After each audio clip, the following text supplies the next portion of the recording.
Martin Thorne knew the name he carried was a gilded cage. He was the sole heir to the Thorne Hospitality Group, an empire spanning 3 continents, a collection of glass towers and historic luxury that dictated the pulse of global travel. Yet, for all the public recognition of the Thorne name, Martin himself was a ghost. His father, the formidable Elias Thorne, had a near pathological aversion to publicizing his son, believing an heir should be seen only when ready to rule, not before. This isolation was both a blessing and a curse. It meant Martin had completed his studies at the best universities, traveled extensively, and pursued his passion for architectural history without the invasive flash of cameras. But it also meant he stood on the precipice of inheriting a multi-billion-dollar corporation knowing absolutely nothing about the day-to-day operations beyond spreadsheets and quarterly reports. He was 28, handsome in a reserved, slightly brooding way, with eyes that missed nothing and a mind that processed details at lightning speed. The official handover was set for his 29th birthday, just 6 months away. Elias had given him one directive. You will spend the next 6 months in the trenches. You will not use the jet. You will not use the name. You will find the rot before it finds you. And so, Martin packed a single, expensive but discreet suitcase and created the persona of Michael Sterling, a mid-level efficiency consultant hired by a shadowy third party to conduct operational reviews. His first target? The Grand Lucian in the city's upscale financial district, the flagship property. His inner turmoil was a cold knot of anxiety and excitement. He felt like an imposter, yet this was the most authentic thing he had ever done. He desperately needed to know if he was worthy of the legacy or merely a placeholder for a powerful name. His greatest fear wasn't failure. It was discovering the empire was built on a foundation of callousness that he would then be forced to uphold. He wanted to look the people who made his billions in the eye and understand their lives. Rael Lopez lived a life measured in minutes and grime. She was 24, fueled by a relentless drive to save enough to move her younger sister out of their cramped, noisy apartment and back into school. She worked 2 jobs, a morning shift at a bakery and the afternoon-evening shift as a room attendant at the Grand Lucian. Her world was white linens, faint lingering scents of expensive perfume, and the silent, judging presence of objects far exceeding her monthly wage. Rael was invisible. This was both the nature of her job and a defense mechanism. She was meticulously thorough, taking a quiet pride in making the chaos of a guest's stay vanish, leaving behind an illusion of pristine calm. But invisibility meant she was easily overlooked, easily dismissed.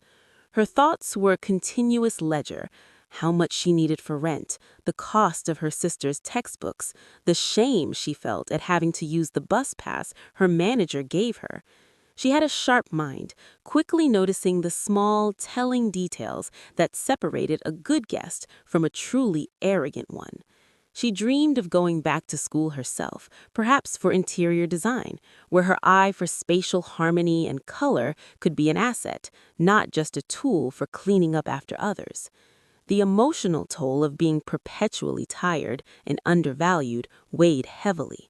Every morning she had to battle the urge to stay in bed, knowing that every missed shift was a step backward for her and her sister. Her current problem was her colleague, Sonia. Sonia was older, resentful, and had a talent for shifting blame, often subtly sabotaging Rael's work or taking credit for her speed. Rael felt a constant low-grade fear that Sonia's manipulations would eventually cost her the job she so desperately needed. She saw her life as a tightrope walk over a gaping financial abyss, and Sonia was the unwelcome gust of wind. Martin, now Michael, checked into a standard luxury suite.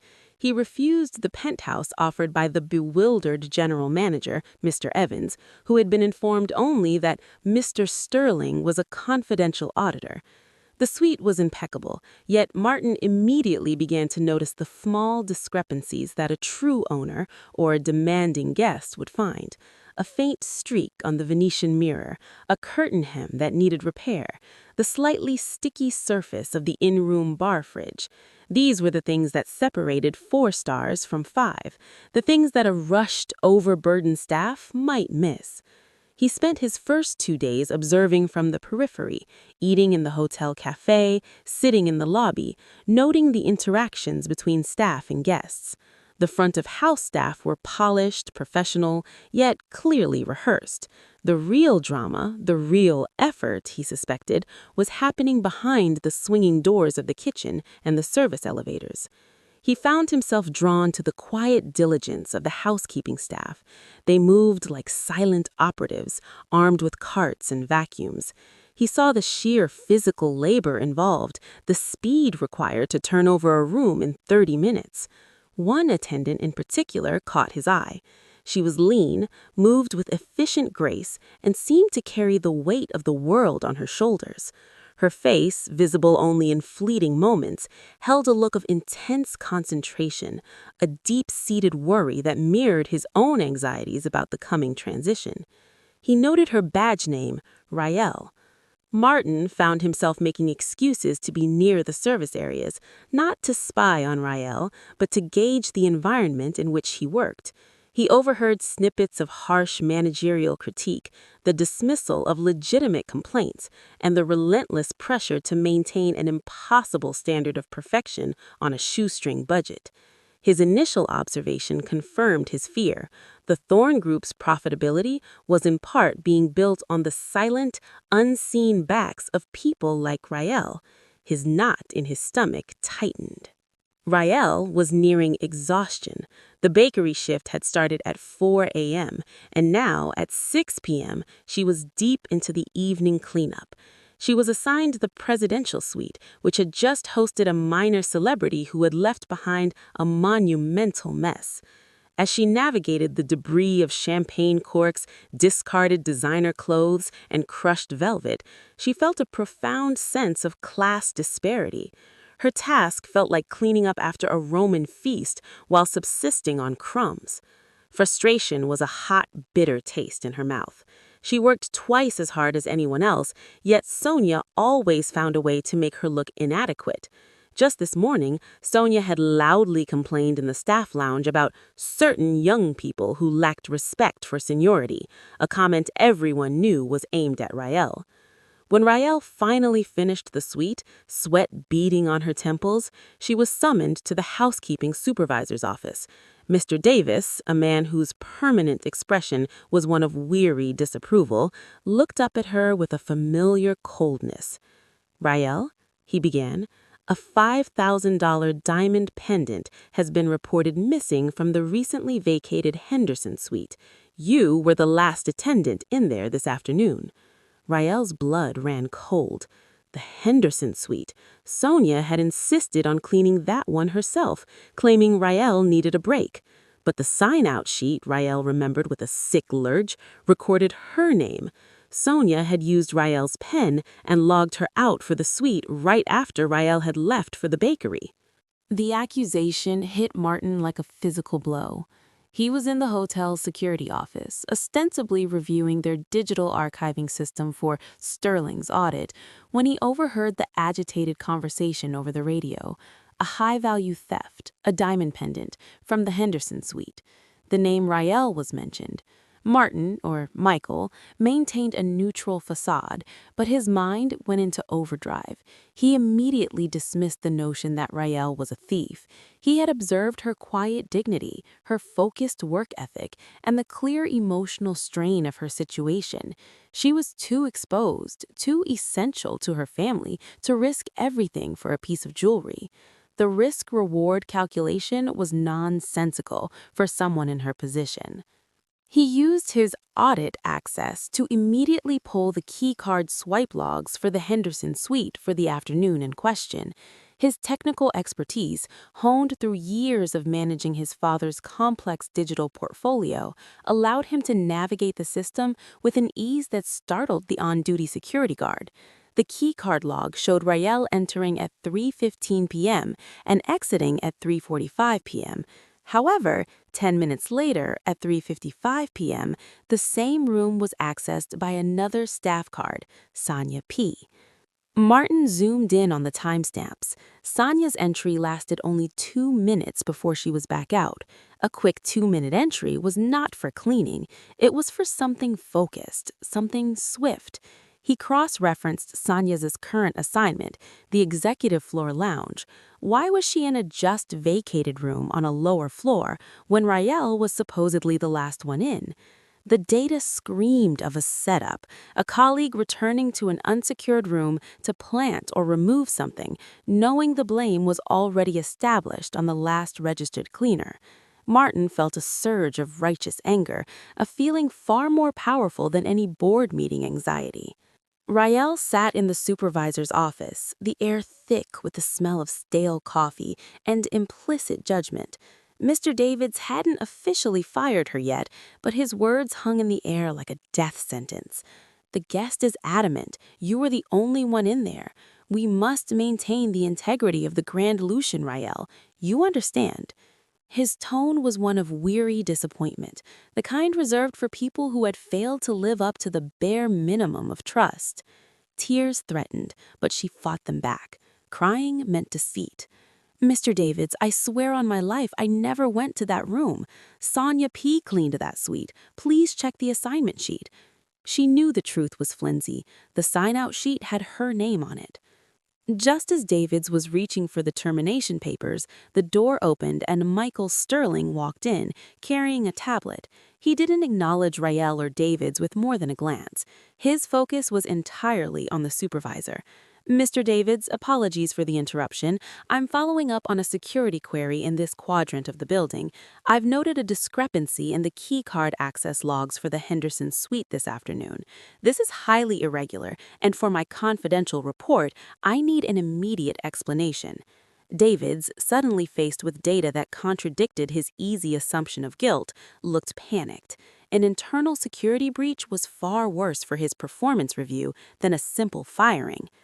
Sonia P. was brought in, her initial confidence crumbling under the sudden, focused glare of the auditor and the accusing presence of the keycard logs.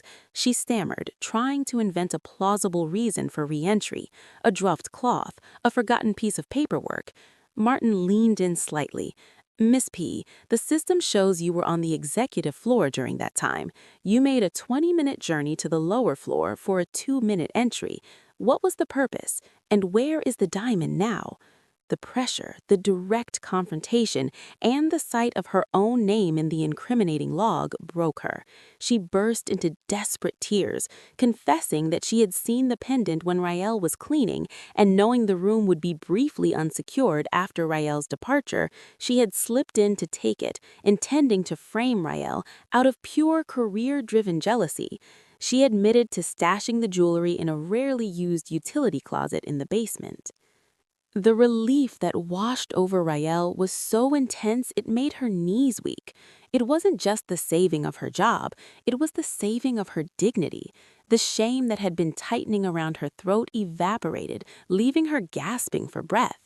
She watched as Sonia was led away, still weeping and protesting, and Mr. Davids, utterly deflated, offered Rael a profuse, nervous apology and a promise of immediate reinstatement and a paid day off.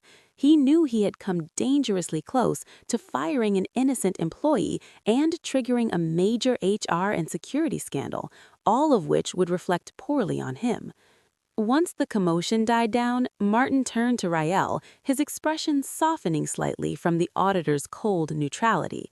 "Ms. Lopez, I am pleased the truth was discovered. I believe in letting data dictate the decision, and the data was clear. I also believe in acknowledging a commendable employee. Your work ethic is exemplary. I will be making a note of this incident in my confidential report, detailing your innocence and professionalism under duress."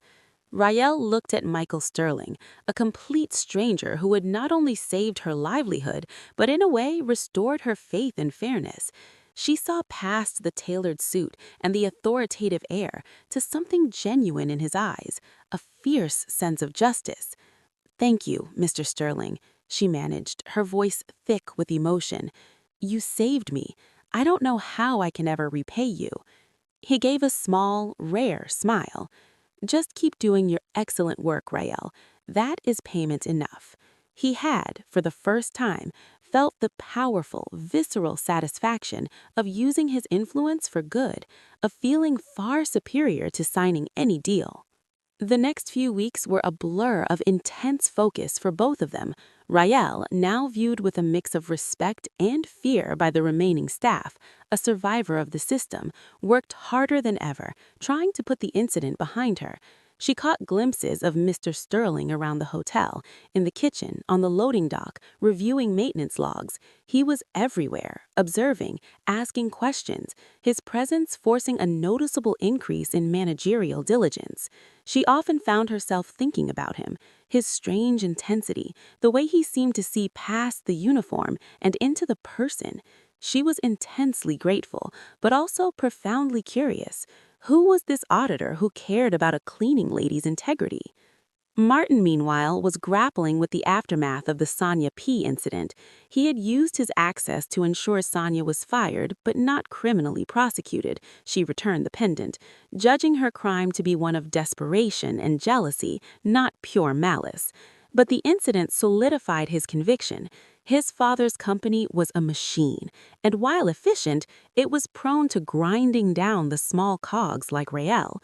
He began subtly implementing changes, adjusting shift workloads, recommending better security protocols, and, most importantly, advocating for a significant wage increase for the service staff, something he would put into effect the moment he took over. He was no longer just observing, he was actively managing the change from within, using the cover of his anonymous audit. He kept an eye on Rael, his observations turning from professional diligence to a quiet, undeniable fascination. He admired her resilience, the focused way she carried herself, and the clear intelligence behind her tired eyes. The transition of Martin Thorne from Michael Sterling began with a massive, unannounced press conference scheduled at the Grand Lucian. The whole city's media machine descended upon the hotel. Rael was on a break in the staff lounge when the announcement came over the TV screen built into the wall. The camera focused on the podium, where Elias Thorne, the patriarch, stood next to a young man Rael instantly recognized. It was Michael Sterling. Her heart leapt in confusion and then sunk with a sickening realization. Elias Thorne announced with theatrical fanfare, "Ladies and gentlemen, allow me to introduce the new CEO of the Thorne Hospitality Group, my son, Martin Thorne." The name hit Rael like a physical shockwave. Martin Thorne, the owner's son, the heir, the man who saved her job. The media clamored, and the camera zoomed in on Martin, who was adjusting the microphone, a serious, almost strained look. Rael felt a profound sense of humiliation and betrayal. The efficiency consultant was the owner. He hadn't helped her out of simple human kindness. He had done it as part of his audit, a test of the system. She was nothing more than a data point in his grand experiment. The media frenzy was immediate and brutal. The anonymous heir had a face, and the city, starved for gossip, began to devour him. Martin, thrust into the unforgiving glare, felt suffocated. He hated the cameras, the speculation, the reduction of his complex journey to simple sound bites. His face was on every screen, every newspaper. The story of the theft, which had been quietly handled internally, now exploded into the headlines. An anonymous source, likely a bitter ex-employee, leaked the details of Sonia's confession, but the media twisted the narrative. The headlines screamed, "Thorne heir plays detective to save cleaning lady," and "Cinderella story, the CEO and the chambermaid." The media, sensing a romance, began to aggressively pursue Rael. They swarmed the hotel entrance, staking out her neighborhood.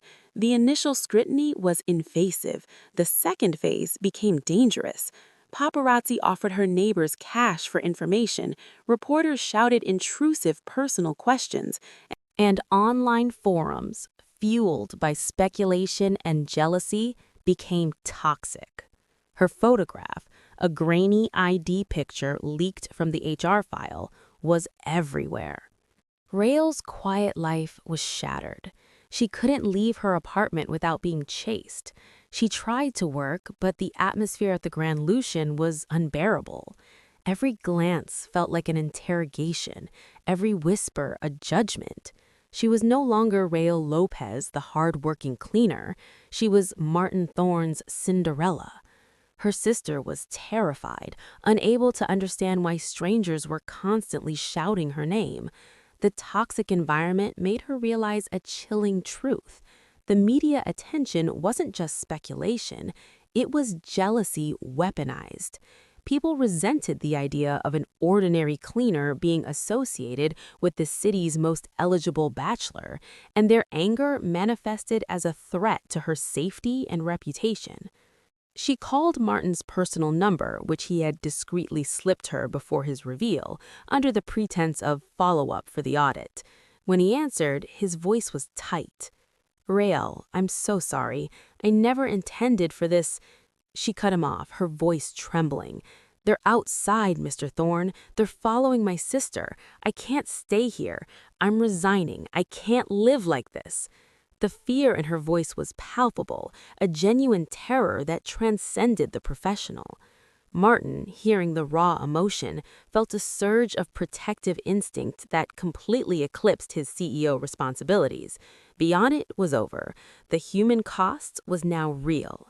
Martin acted instantly. He used his private security team, the kind of operatives only the ultra-wealthy employ, to extract Rael and her sister from their apartment complex under the guise of an emergency utility crew.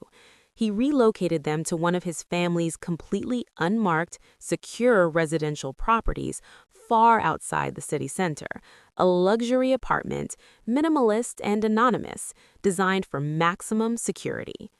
Rael was hesitant, resistant to accepting such profound charity, but the sight of her sister finally able to relax, away from the chaos, convinced her. In the solitude of the secure apartment, Martin visited Rael. It was the first time they spoke as equals, stripped of the uniform and the disguise. He apologized, his tone earnest and deeply regretful. "Rael, when I visited the hotel, I wasn't just testing the system. I was testing myself. I felt like a fraud. When I saw what Sonia did to you and how easily the system was ready to sacrifice you, I realized I had to change the foundation. But I never considered the blowback. I revealed my identity too soon, and I let the media dictate the narrative." Rael looked at him, seeing the weight of his legacy in his eyes. He wasn't arrogant. He was overwhelmed, just like her. Rael spent her days in a strange, isolated luxury, trying to regain her equilibrium. She used the quiet time to study for her interior design course entrance exams, which Martin's team had quietly sourced for her. Martin continued his CEO duties, but his focus was divided. He was fighting a war on two fronts, consolidating his control over Thorne Hospitality Group and running interference with the media to protect Rael. Their conversations grew deeper. They talked for hours, late into the night. Martin spoke of the crushing expectation of his inheritance, the fear of disappointing his father, and the relief of discovering he could, in fact, make a difference in people's lives. Rael spoke of her sister's dreams, the relentless pressure of poverty, and the quiet pride she took in her cleaning work, the art of bringing order to chaos. They discovered a mutual respect that blossomed into genuine connection. He loved her honesty and her unvarnished view of the world he was destined to rule. She loved his unexpected humility and his fierce moral compass, which lay hidden beneath the veneer of wealth. The isolation, ironically, created a space for them to connect without the world's judgment. The twist came 6 months later. Martin had successfully implemented his operational changes at Thorne Hospitality Group, higher staff service wages, improved security protocols, and a new whistleblower protection system. The media had finally begun to move on to a new scandal. He prepared a formal statement to finally address the Rael situation. He met Rael in the secure apartment, dressed in an impeccably tailored suit, and she in a simple, elegant dress he had gifted her. "Rael, I need to give a press conference. I can't let the rumors stand. I want to tell them the truth, that I saved you because you were an honest, excellent employee and my system was failing you, and now you are safe and happy." Rael listened, her gaze steady. "Martin," she said, using his real name for the first time, "I have my own truth to tell." Pulled out a small, heavy box. "I'm not the chambermaid you saved. I am the woman who is now ready to build her own future, thanks to the quiet time you gave me." The box contained her acceptance letter to a prestigious design college and a detailed business plan for her own small interior design consultancy specialized in commercial spaces. Her dream was now tangible. The press conference was a masterstroke of controlled media management. Martin started by detailing the internal reforms, silencing the critics who claimed his only act was a sentimental one. Then, he introduced Rael, not as a former employee, but as an aspiring entrepreneur and a symbol of the integrity the Thorne Group was now built upon. Martin revealed that his true initial mission was not just an audit. His father, Elias, had specifically planted the diamond pendant to test the system, and more specifically, to test him. Elias had always been obsessed with finding the rot in the system, and he wanted to see if his son would blindly accept the status quo or fight for the truth, even for the lowest-ranked employee. Sonia P. was a secondary, opportunistic thief, but the initial setup was an elaborate, cynical test orchestrated by the patriarch. Rael was an unwitting pawn in a father-son power struggle. Martin had passed the test, but he had done so by following his own conscience, not his father's cynical script. He revealed this detail to clear Rael's name entirely, framing her not as a victim, but as the catalyst for the company's moral awakening. The revelation stunned the media. Martin then ended his statement with a personal note, a genuine, heartfelt declaration. "My relationship with Rael began with data and a lie, but it has grown into respect and a deep, shared vision for a fairer world. She showed me the true meaning of integrity." He did not declare their romantic relationship, but his sincerity spoke volumes. The media had a new story, not Cinderella, but the moral compass who survived the chairman's test. Rael's consultancy business, fueled by Martin's discreet, non-financial support, a free office space in a Thorne property, and key introductions, took off immediately. She landed her first major contract designing the staff lounges and non-guest facilities for a new mid-market Thorne hotel brand, a project close to her heart, ensuring the invisible staff would no longer work in dismal, overlooked spaces. The final scene took place a year later. Martin and Rael stood on the balcony of a newly opened mid-tier Thorne hotel looking over the cityscape.